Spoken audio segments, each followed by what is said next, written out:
السلام علیکم، میں ہوں دل امتیاز اور آپ دیکھ رہے ہیں تختی آن لائن۔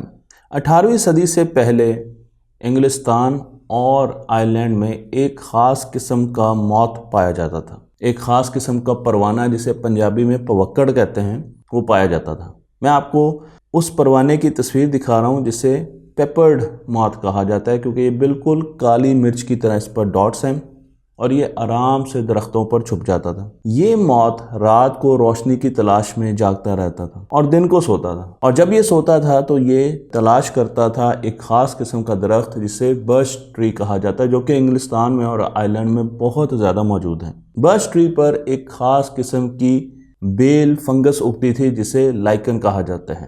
اس کی شکل بھی بالکل ایسی ہی تھی جیسے کہ اس پروانے کے پروں کی ساخت ہوتی ہے۔ جب یہ پروانہ اس بیل پر بیٹھتا تھا تو بالکل چھپ جاتا تھا اور پرندے سے دیکھ نہیں پاتے تھے اور نہ ہی وہ اس کا شکار کر سکتے تھے۔ لیکن اب وقت آ رہا تھا انڈسٹریل ریولوشن کا۔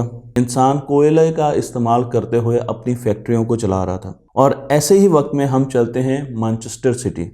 مانچسٹر سٹی انگلینڈ کا فیصل آباد ہے، ٹیکسٹائل کا ہب ہے، ٹیکنالوجی اور انڈسٹری کا ہب ہے۔ لیکن اس وقت مانچسٹر میں بہت سی کوئلے کی فیکٹریاں لگ رہی تھیں، جس کی وجہ سے کوئلے کو جلانے کی وجہ سے دھواں اٹھتا تھا اور ایٹماسفیئر میں کاربن ڈائی آکسائڈ، سوٹ یعنی دھوئیں کے پاؤڈر اور سلفر ڈائی آکسائڈ جاتے تھے۔ یہ وہ وقت تھا جب کالے رنگ کا پروانہ دور دور تک نظر نہیں آتا تھا۔ پہلی مرتبہ کالے رنگ کا پروانہ جو رپورٹ کیا گیا وہ آکسفورڈ یونیورسٹی کے ایک میوزیم میں رکھا گیا 1811 میں، پہلی مرتبہ، اور ہم 18ویں صدی میں داخل ہو رہے ہیں۔ اور پھر آہستہ آہستہ کالے پروانے بڑھتے گئے، اور اس کی ایک وجہ کوئلے کی فیکٹریاں تھیں۔ جب کوئلہ جل کر ہوا میں داخل ہوتا ہے تو وہ سوٹ کی فارم میں ہوتا ہے، وہ ایک پاؤڈر کی فارم میں ہوتا ہے، سلفر ڈائی آکسائڈ اور کاربن ڈائی آکسائڈ کی شکل میں ہوتا ہے۔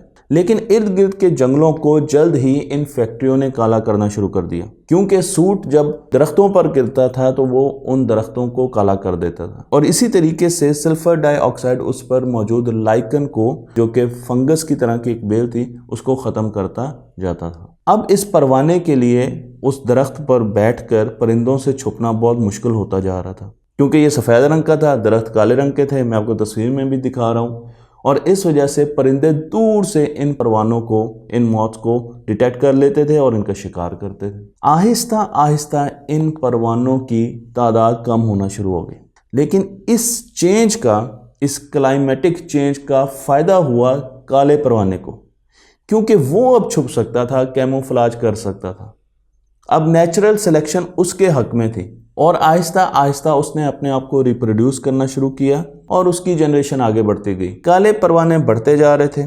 1864 میں کالے پروانے کافی زیادہ ہمیں نظر آتے تھے، لیکن ایک ریسرچ کے مطابق 1895 میں 90 میں تقریباً مانچسٹر سٹی میں 95% جو پروانے تھے وہ کالے رنگ کے تھے، کیونکہ برڈز ان کو دیکھ نہیں سکتے تھے۔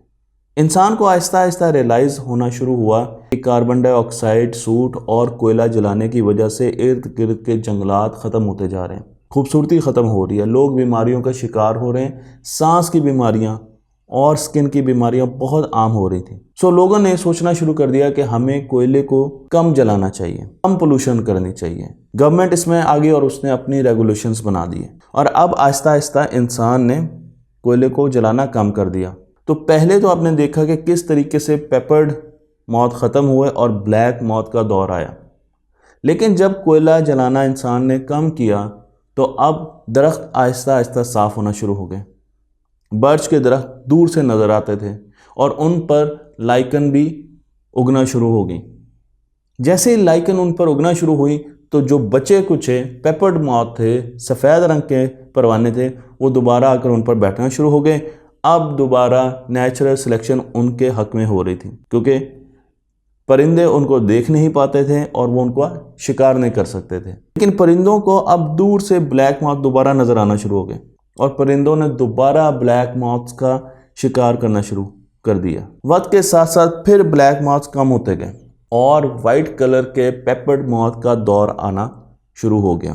یہ ایک چھوٹی سی اگزامپل ہے جس میں آپ نیچرل سلیکشن اور ایوولوشن کو دیکھ سکتے ہیں، جو کہ ہماری آنکھوں کے سامنے اور تاریخ میں ریکارڈ کی گئی۔